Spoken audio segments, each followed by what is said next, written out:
What's going on, guys? My name is Christopher and welcome to It's Complicated, the show where I talk about and showcase wristwatches. So if you love watches like I do, you're going to want to hit that subscribe button and then click on the little bell next to that subscribe button and you'll be all set. Today, I'm going to be talking about why you can't really be too careful when buying watches online. Here we go.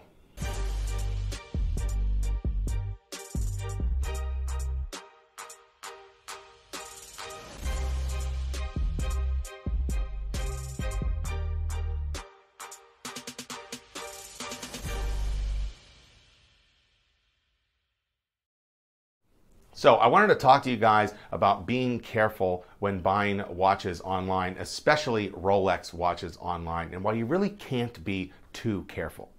The Rolex Professional or Rolex sports watches are so hot right now, you just have to be careful while buying online. You even have to be careful about buying a watch off of somebody you might know across a couple of states. And I'm going to get to that in a minute. Something you definitely shouldn't do is to just wire money to somebody. This is how so many people get screwed. They get an email, they start talking with somebody, they seem professional, they're gonna sell them, we'll call it just a Rolex Daytona, and they wire them money, and then boom, that person disappears. Now, since that money was wired legally, there's really nothing they can do to get that money back. So if you wire somebody money and you're trying to buy something and they're not gonna send it to you, or you don't trust them enough, then you're done. You're gonna get screwed. Nobody wants to get that screwed. I mean, we're talking in some cases tens of thousands of dollars. I mean, if you wanna see examples of people getting screwed like that, like I was talking about, head over to rolexforums.com and then head down to the watch out section and just read through some of that. It's almost like every day someone's like, well, I guess I got screwed out of 10,000 bucks. So instead of just directly wiring your money to somebody's bank account, make sure you buy it through something like PayPal, eBay, Chrono24, etc. And yes, you are going to have to pay a little bit extra to buy through these sites, but that little bit extra is well worth the protection you get while buying. And earlier I mentioned being careful buying watches from people you know, and I mean that. And part of the reason you have to be careful is you have to make sure that you 100% know what you are buying, like what exactly you're looking for, and you also need to be 100% sure that they know what they are selling.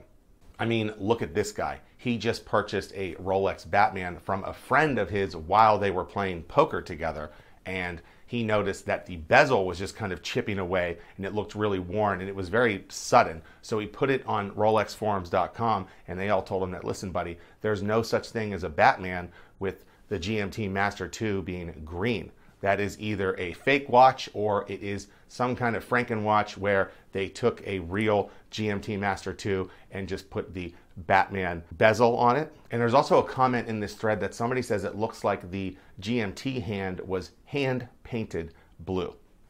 Pretty bad. Now, this guy's friend did end up just giving him his money back. No real problems there, but it really goes to show you how careful you have to be. Another thing you have to worry about is email addresses. Let's say you say, look, It's Complicated doesn't know what he's talking about, and I'm going to wire money to a friend of mine who I know for sure isn't going to steal my money, and his email address is larry.watches@watches.com. Well, you got to really make sure that that's the correct email, because what if it's capital I, Larry.watches@watches.com? They will look completely identical. So you just have to be extremely careful. I can't really stress that enough. You have to know what you're buying, know who you're buying from, and still be very careful along the way. There are a lot of people out there trying to steal your money. A real popular expression is buy the seller. And what that means is don't just buy the pictures of the watch. Don't buy the watch because the price is really good. Look into that seller and make sure that seller is respected in the community. Make sure that that seller is going to take care of you if there would be something wrong, for example. But seriously, go check out the watch out section of rolexforums.com. It's pretty wild how many bad fakes there are and how many scammers are really out there. Sometimes you'll get lucky and you'll stumble across something like this. This is probably one of the worst fake Rolexes I've ever seen. I could probably make an entire video just on these two photographs alone. So if you're looking to buy a luxury watch and you decided you are going to go with the gray market, just remember all the things I said. Also, eBay is usually pretty safe because eBay tends to side with the buyer instead of the seller 99% of the times. However, like I said before, buy the seller.